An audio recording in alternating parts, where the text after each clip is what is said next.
Greetings everybody, this is your last Plan Knuckles from Wireless Insider, and today I have with me the Sony Ericsson Xperia Ray model ST18A.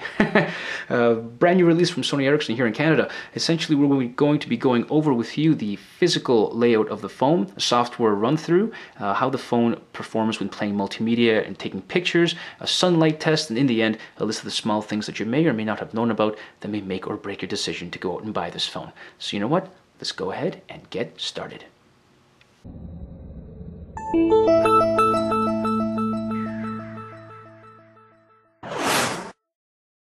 Alrighty, now what I can say is, considering it's a pretty small device, it comes in a pretty big box. And at the front of the box we do have a picture of the phone, serial numbers on the side, not much else going on the other corners, and on the back, very brief description of what the phone comes with.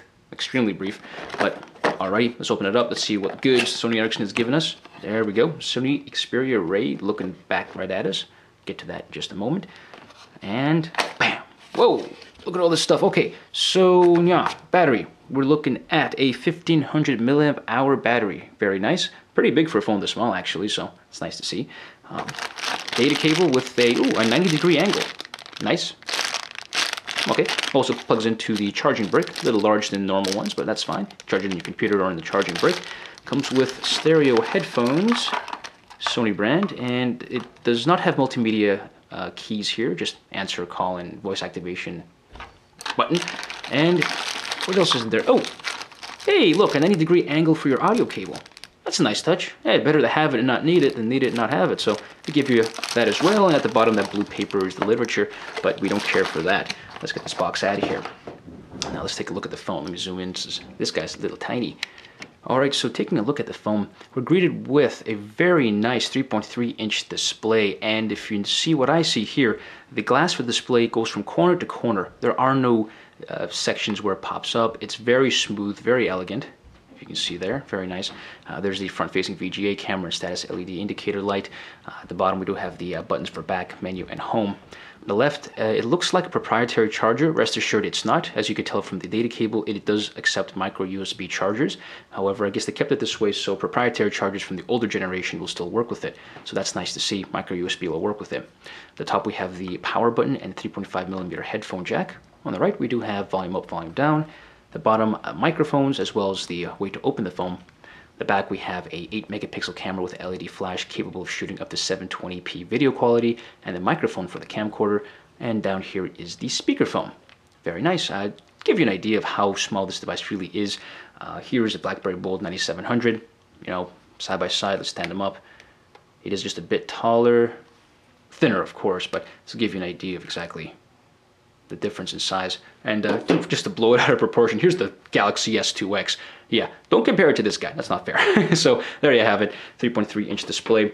And despite what they say, it is not a capacitive touchscreen, whatever. It's actually called the Reality Display, a mobile Bravia display. So if you're fortunate enough to have this LCD from Sony, the Bravia series, it's exceptionally clear.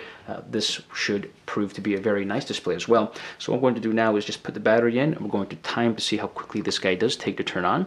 It is powered by a single core 1 GHz processor with 512 megabytes of RAM. So keep that in mind. It's not really necessary to have too much power on a phone like this, just because since the resolution is smaller, that should theoretically mean it'll be more efficient with the power it has available to it. So let's go. 3, 2, 1. There we go. Let's take a look and see how quickly this guy takes to turn on. Well, it is turning on. It's good to mention it is a 1 GB of onboard memory. It is running at a resolution of 854 pixels by 480 pixels, and that's at 297 pixels per inch. So not too shabby. It is running their own wonderful Sony Ericsson software on top of it, and it is scratch resistant display, and I can't wait to see how this guy's going to look. Chugging along there. You know, traditionally with phones this small you'd expect to be missing something. Based on the spec sheet here, I don't think they have. It's pretty much done. Let's see, it's going to lag. It's still taking some time. You know what, I'm going to start this counter until it's ready.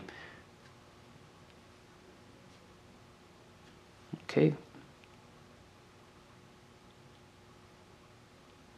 Alrighty. You know what, I'm going to give it a... yeah, see, it's pretty much smooth after the greeting screen. So there you have it. Let's say roughly 36 seconds. Oh, sorry, 36 plus 2.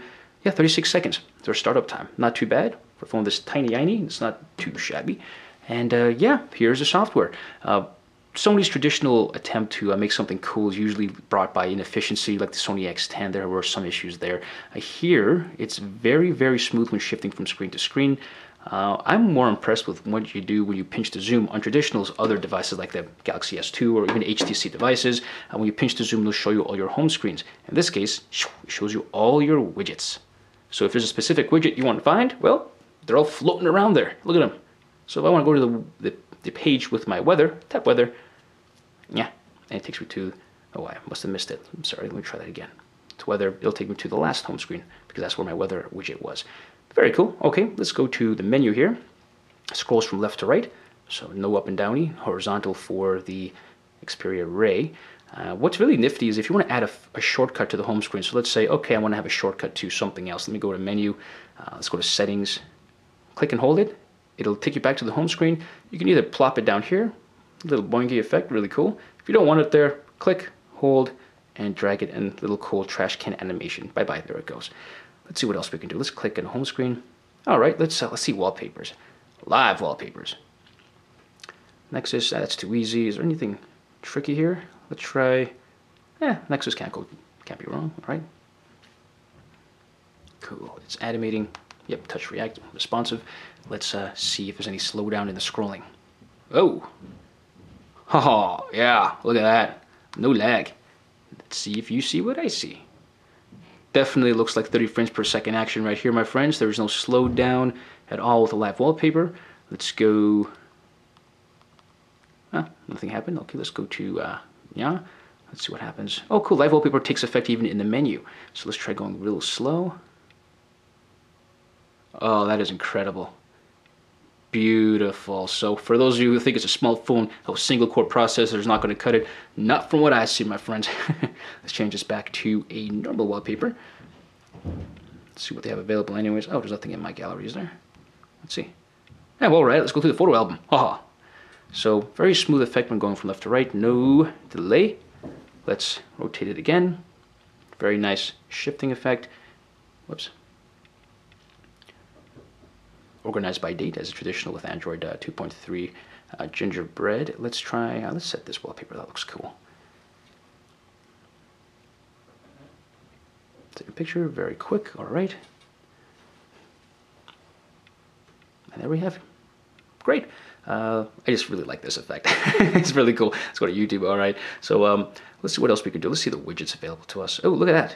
Cool jiggle effect. You're moving it around. You want to get rid of it? Bye-bye. Let's add our own widget. Let's see what they have here. Data traffic, calendar, analog clock. Okay, let's go analog clock. Oh, that's so boring. Let's try something else. Let's go to widgets again. Very quick. Facebook. There's a lot of stuff. I wish I knew what they were. Radio. Okay. Traffic. Twitter. Let's do weather. I think there's already one there, but very quick. Very easy to move them around with a nice physics effect of jiggling around, so it's nice. You know what, let's go to the camera. Since we reached out the gallery, let's go to the camera. There is no physical camera button, so just be sure to click it on there. It'll automatically take you there. What's good to note is the flash is off by default, but if you do decide to turn the flash on, it doesn't turn on when you take a picture. It stays on throughout when you are taking the picture. So that also helps with autofocus. So it's a good thing, a little bit of a nuisance if you're focusing on someone for a long period of time, but this way you can always have the subject illuminated, and that way you can always have a clear photo. So let's take a picture of, why not? Let's give the BlackBerry a shot. Let's go ahead and take a picture. No autofocus. When you tap somewhere, it just detects it as a selection to take the picture. So it doesn't have touch selective focus, but that's okie dokie. Let's see how close we can get with this guy. Nice. Okay, and you have your album here. You can always swoop to the left. And these are some pictures I took. There's the BlackBerry. All right, flash turned off. Bye-bye. Alrighty, we'll scroll a bit here. Not too bad. And remember, it does take up the 720p video quality. It does have another nifty feature. They call it the 3D camera. Don't know what's so 3D about it. It just takes a panorama view. So if you go to 3D camera right there, it basically says, all right, take a picture. Take a picture and then swipe to your right. Now I was able to, after 3 or 4 attempts to get a picture, This is the one of the alleyway right here, so let me zoom in here so you can take a look. And essentially, it can be a video. It cut out here because apparently I did something wrong, but it's still, you get the general idea. Press play, and it starts panning about 180, just over 180 degrees actually. You can always stop, zoom out, you can do your own thing. But, you know, it's cool. Similar to the panoramic feature on HTC phones and on the iPhone, so it's nice to see this phone can do it. Let's get out of here, and you know what? Let me zoom back out so you can... The phone is just so small. I'm glad I have zoom here. So let's go ahead and go on the internet browser. Now, running on a Wi-Fi connection here. No SIM card, no thank you. And I'm curious to see the keyboard on it. Let's see. Ah, nice and conservative. Reminds me of HTC's keyboard, or even the iPhone's. Nice and small. I'm going to try my best here. Let's try the... Oh, I totally butchered that. Not for the folks with big hands. The quick brown. Alright, my typing's alright as long as you take your time. I can imagine there's no way I can text this way. It's way too small for me. So let's go to engadget.com since we're here. Certainly hope I spell it right this time. Alright, so autosuggest.com. Alright, let it load. And it loaded the mobile version very quickly, okay? Alright, pinch to zoom. Not supported in the mobile browser, that's no problem, the mobile version. Let's go to full desktop. Flash, I think Flash is on, I left it on. So yeah, by the way, the browser does support Flash content, of course, you can expect from Gingerbread. And while it's still loading, let's try scrolling up and down. Just a little stuttery, but remember, it's still loading. Let's zoom in a bit. Okie dokie, still loading. Oh, let's continue, I don't know why it showed me that. You can still navigate around. Okay, let's try zooming on in while it's still loading. Might as well just... Oh, now it's done. So, it's finished loading on engadget.com, full version. Let's see how smooth it is. So that is Flash content up there, that advertisement, so that may be what's slowing it down, who knows.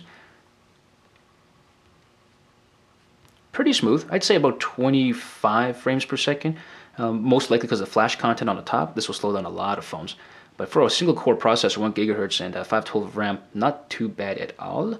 Zoom into a picture and text combination. Yeah, that's pretty much the closest I can get. Take a good look. Yeah, they didn't overestimate the display on this. It's very clear. Bravia engine or not, it's very clear and crisp without any artifacts around the text. It seems like you want to reach out and touch it. So let's zoom on out. Very smooth. Let's try doing it this way. And it reconfigured quickly. And you can scroll that way as well. Okay, we checkerboard. Does not want to checkerboard. Great, and final test. So let's go as close as possible and scroll. No checkerboarding, all content's there, and beautiful. Hands off, look at that. Okay, so you get the idea. So let's move on to something sexier. Let's go to YouTube. Let's see how stuff on YouTube looks on this guy. Applications, very smooth. All right, let's go to YouTube. And let's search for a good old 300 trailer. Oh man. Oh, I got it on the first shot. Look at that. 300 movie trailer. Okay. And let's jack up the volume. HQ quality. Oh wow. That is loud. If you see my other video reviews on other phones, this video file sounds pretty quiet. This is pretty phenomenal. Whoa, I actually heard that sword. That is cool, man. I think I underestimated this little guy. Quick to rotate. Yep, automatically configure the video. Great. On that note, let's take a look at the music player real quick. Some of the onboard audio. Hopefully it shouldn't be a problem if I play it here. Let's go to music. And I want to show you just how loud this phone really can get.